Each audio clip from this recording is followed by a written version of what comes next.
What is life like as an alcoholic abroad? I can look back on this story with some humour now, but at the time it was very distressing actually. About 20 years ago, I was heavily into drinking, very heavily into drinking, and I met somebody who decided that we should go on holiday. She was a drinker, but I at the time cut right down to the point where I was still drinking, but not to the same level, which she didn't know I was anyway. I was sort of hiding a bit of it, as you do. You hide things, don't you? But I knew she was a drinker anyway. For years, I hadn't been on a flight because I got so anxious, couldn't get on a flight. So I thought, well, all right, get a flight. Greece it was, October. I'd been to Greek islands before. I used to holiday a lot in Italy. So Greece, I thought, yeah, give it a go. Flying, I thought, what am I going to do about that? I thought, well, I just have to get tanked up, a few drinks. And I still was nervous. So for weeks before this flight, I was waiting in the middle of the night sweating, so I was still drinking a bit, panicking and all this sort of carry on, you know. What's going to be like on the flight? Will it be all right? You know, when it takes off. I'd flown hundreds of times previous to this, but when you get to the drinking stage where I was, everything becomes a problem. The anxiety kicks in, you know, and it becomes really, really difficult to do anything, to fly, to drive, to get on a bus, to you know, get on a train, even to sit on a park bench. Sometimes it becomes hard because you're not really aware of life. You sort of you get paranoid, you think everybody's watching you. Anyway, this particular day in question came, the day for the flight, and I didn't sleep. So I thought, well, I'll stay up all night and drink.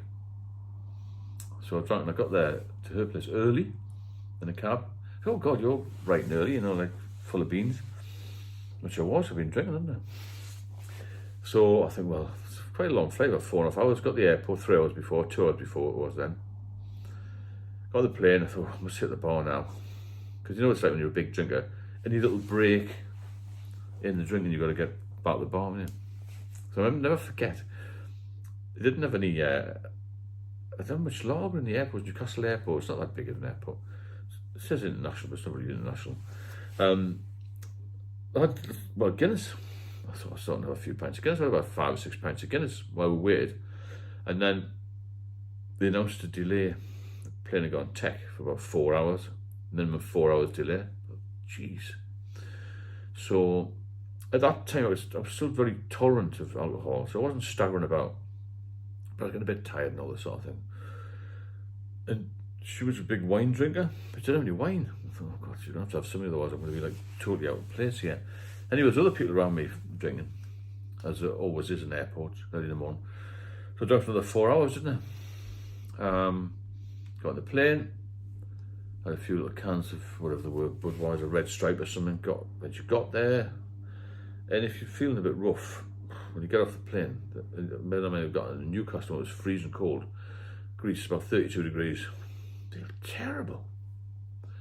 Managed to get through the first day, went for a meal. There's a lovely restaurant, I'll never forget it, right on the, near the rocks, and you know, where the coast is. I'm sorry for laughing, but it is a funny story in a way, but serious in another way. I got through the first night, but you didn't know I had this massive drink problem, you know, from my past. So went to bed, got up the next day, and I felt rough, so rough. I'd never felt this rough in my life. And I thought, you know, when you go with somebody else, they're going to be watching what you're doing, aren't they? But fortunately, she said, oh, I'm going to go to the beach. Are you going to come later? I thought, oh, that's good. I'll come to the beach later.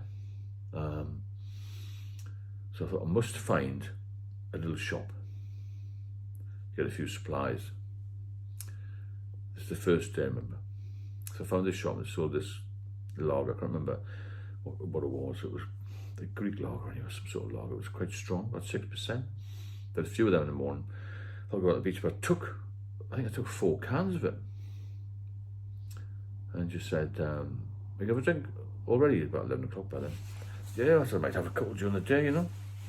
I'd already planned what I was going to do. So I had a couple of these and I thought, oh, I must have alone all that. Just made loads of excuses. I kept going back to this shop and going back to a little bar I found. Because when you're an alcoholic, you find out, as soon as you get to a resort, you find out where you could go for a drink, where you can sneak into, what's open early, what's open late, all that sort of thing. So I had a little map of everything by then, a mental map of where I was going to go and drink. And I bought a couple of more sneaky ones, got through the day, 4 o'clock. Didn't feel too clever, had a little bit to eat. I got through that night, but I felt a bit rough, even at night, even when I was drinking, I felt rough. Next day, the same thing, she went down to the beach, I did the same thing, got a few drinks. I'm sort of day 2 now. And then I was starting to feel pretty groggy, really, to be fair. I hadn't been sick or anything, but I wasn't feeling myself. It's worse when you're abroad anyway, you feel out of sorts a little bit, don't you? And this relationship was quite new. She wasn't somebody who understood me that well. Went by the shower, and I fell in the shower, didn't I? Split all my head, all the way up down there, right across there. Jesus Christ. So much blood. And I got taken to hospital because there was a carry-on with travel insurance. So a couple of stitches, went back, and then I had a bit of a fallout. So you're drinking far too much, all this. So I ended up renting another room in the hotel, and I got into there, and that night I fell over and I crashed into the bed and broke all the slats about 3 o'clock in the morning. This Greek hotel manager, it wasn't a very big hotel, it was one of these, small family-run things. He was going mad. I couldn't understand what he was saying. I'm going to call the police. No police came, obviously, because they wouldn't be bothered about some drunken British tourist. A very quiet drunk I was, apart from all these accidents. So I had this cut hair, I hurt my back and I fell in the bed. So basically, he couldn't find me another room. So all I had was the mattress. Only 5 days were away, I think. So basically things got worse and worse and worse, and I was drinking more and more and more. She sort of left me alone. Now I started to ring people in the UK, like old friends, and ask for advice and all this sort of thing. They didn't have a clue. I hadn't seen someone for years. I was in this sort of mental state where I didn't know what to do, because you're in a foreign country, aren't you? And every time I saw a Greek police officer, I'm thinking, geez, they're coming after me. Bear in mind, I'd been in the police myself. And I was still worried. Thinking, crikey, what's going to happen? But nothing ever happened in the hotel, apart from I had to pay a lot of euros to put a few repairs and whatnot. Being abroad, for me, when I was an alcoholic, was absolute torture again, It's bad enough in the UK, but when you go overseas and you get the sunshine, everything's open more, and it's just the whole aspect, the whole drinking thing is a nightmare, isn't it? It's great when you're young and crazy, but when you get older, your body takes a massive hit, and nothing is pleasurable. Even going on holiday becomes a chore. I've noticed when I've been away now, obviously sober 5 years. I was away a lot last year and the year before. I can tell the alcoholics straight away in the queue, because they start, in the morning they're a little bit shaky, a bit nervous, a bit red in the face, and they're needing a drink. And you'll see them straight away go to the bar. The long queues, and they feel a bit tired, and they're sitting in the case, and they're not just fed up because they go back to the UK or because they've got to go to work. They're fed up because they've done 7, 8, 10 days of drinking, and that's what the British do. When they go on holiday, they just drink. And it must be the only country in the world where people quantify the holiday or describe the holiday as, they don't just say I went on a Jeep safari, or I went to the mountains, or went water skiing, or paragliding, whatever. They say it was only €1 a pint. That's what people say to me. How was Turkey? Oh, it was only like, it was cheap for a drink. But, how was Portugal? Oh, €2 for a big pitcher of alcohol. It's crazy, isn't it? We're all crazy, the ones who drink. At the end of the day, it's a habit.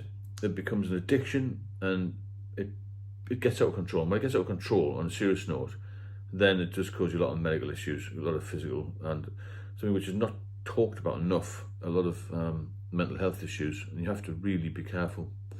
If you're watching this, try and cut down, try and stop if you can, because it will kill you. It'll kill you early. But just something to keep you sort of thinking. Even travelling abroad is difficult when you're a drinker. But now I just jump in a plane, fine. It's all to do with anxiety. I think with me, I was, unsure about what to do, and now I'm really confident again, because alcohol takes all your confidence away, and you become a tenth of the man you were before, a woman you were before, and your whole life revolves around the drink, and it's not a nice place to be. Please subscribe if you benefit from these, and share them to anybody else who might need help, because a lot of people do need help. I'll speak to you all soon.